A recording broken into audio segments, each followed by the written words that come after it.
Hello नमस्कार हमारे channel में आपका स्वागत है। हम आपको बहुत ही महत्वपूर्ण जानकारी देने वाले हैं। अतिथि शिक्षकों के नियमितीकरण को लेकर विभागीय परीक्षा को लेकर डीपीआई में बात की गई है और शिक्षा मंत्री जी से भी बात की जाएगी। अतिथि शिक्षकों को लेकर आज या कल में शिक्षा मंत्री जी के साथ बैठक होने वाली है। अतिथि शिक्षकों की तो जिला अध्यक्ष प्रदेश अध्यक्ष का क्या कहना, सुनील सिंह परिहार जी ने स्पष्ट कहा है कि जो अतिथि शिक्षक ट्रांसफर प्रमोशन से बाहर हुए उनको पुनः नियुक्ति दिलवाई जाएगी और अतिथि शिक्षकों की विभागीय परीक्षा के बारे में चर्चा की जाएगी शिक्षा मंत्री जी से। और डीपीआई में आदेश निकलवा दिया जाएगा कि अतिथि शिक्षकों को बाहर ना किया जाए और जो अतिथि शिक्षक बाहर हो गए उनको रिक्त पदों पर समायोजित किया जाए। इसके संबंध में बात की गई है डीपीआई में, तो उन्हें आदेश जारी कर दिया गया है और अतिथि शिक्षकों की विभागीय परीक्षा का भी जल्द ही आदेश जारी किया जाएगा शिक्षा मंत्री जी के द्वारा।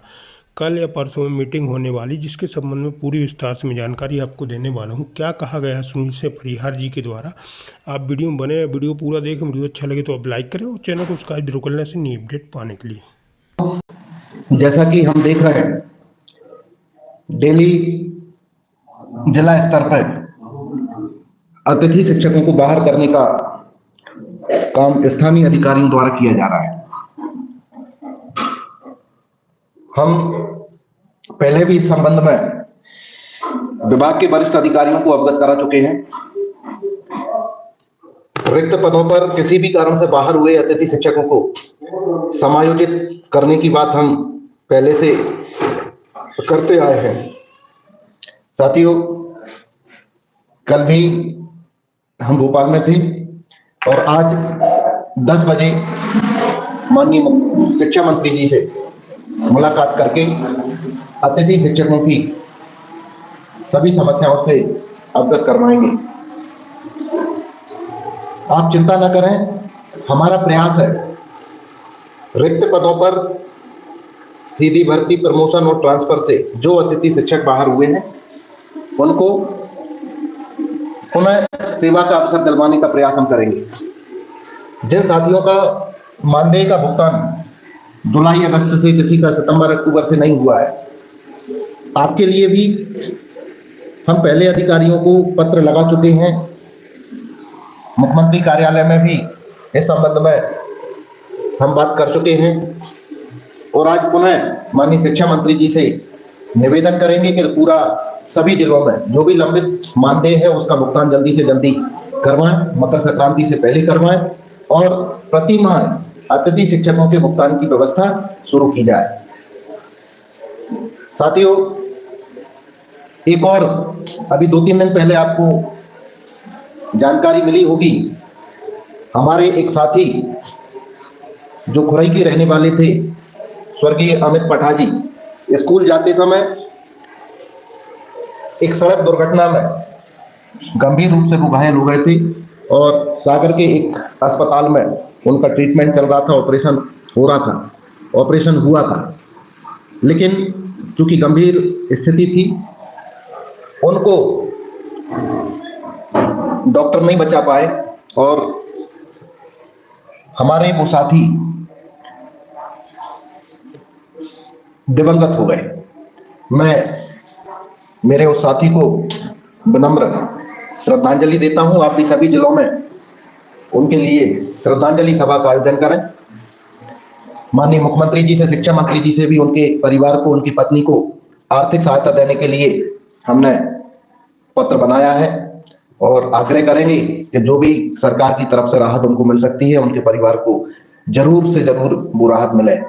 अपनी तरफ से भी मैंने, जैसे ही पता चला था कि हमारा एक भाई सड़क दुर्घटना में घायल हुआ है और उसका ऑपरेशन हो रहा है, अपनी तरफ से 1100 रुपए की राशि उनकी पत्नी से बात करके, उनके बेटे से बात करके उनको हमने सहायता के रूप में दी थी और सभी से अपील की थी कि आप सभी भी जो भी सहयोग बने उस भाई के लिए जो भी सहयोग कर सकें करना चाहिए। और लोगों ने सहयोग किया भी, लेकिन ये दुर्भाग्य है कि वो व्यक्ति हम सबके बीच में नहीं रहा। साथियों, लोग तरह तरह की बातें करते हैं, कुछ लोग गुमराह करते हैं, कुछ लोग कहते हैं संगठन एक नहीं है। भाई ऐसा कोई संगठन नहीं है जिसकी मांग ये हो कि अतिथि शिक्षकों को बाहर कर दें। सभी अतिथि शिक्षक चाहते हैं परमानेंट हो, सभी संगठन चाहते हैं कि हम सबका भविष्य सुरक्षित हो। और मैं आप सबको आश्वस्त करता हूं अपनी तरफ से भी, माननीय मुख्यमंत्री जी से, शिक्षा मंत्री जी से, जब भी जैसे बैठक होगी, चर्चा होगी, हम सभी को साथ लेकर एक साथ बैठकर चर्चा करेंगे और अतिथि शिक्षकों के हित में जो भी सॉल्यूशन होगा उसको करवाने का हम प्रयास करेंगे। बहुत से साथियों की पोर्टल संबंधी समस्या भी सामने आ रही है। कुछ लोग शॉर्ट टर्म वैकेंसी ओपन करवाने के लिए बोल रहे हैं। बहुत सारे लोग पिछले सत्र में भी कार्यरत थे, वर्तमान सत्र में भी कार्यरत हैं, लेकिन तकनीकी कारण से या दुर्भावना से उनका नाम पोर्टल पर दर्ज नहीं हो पाया। ऐसे लोग जो वास्तव में पहले से कार्यरत हैं लेकिन किसी भी कारण से आपका नाम ऑनलाइन नहीं हुआ, तो आपका नाम ऑनलाइन करवाने का प्रयास हम कर रहे हैं। इस सत्र में 21,000 नए लोगों की ज्वाइनिंग है। अभी हमारा प्रयास है कि अतिथि शिक्षक भर्ती में भी सुधार हो। जो वर्षों से काम कर रहे हैं, स्कोर कार्ड में प्रति वर्ष सत्र और कार्य दिवस के आधार पर उनका स्कोर कार्ड अपडेट हो, ताकि भविष्य में जब भी अतिथि शिक्षक भर्ती हो तो उसमें पुराने व्यक्ति को उसका लाभ मिल सके।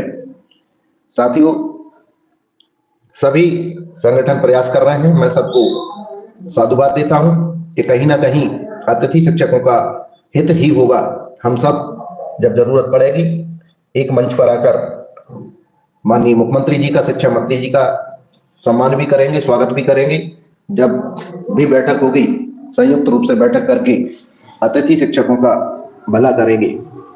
भोपाल में भी हम लगातार हर 8-15 दिन में अतिथि शिक्षकों के हित में आकर कार्य करते हैं और जो भी दिक्कतें होती हैं उनके निराकरण का प्रयास हम लोग करते हैं।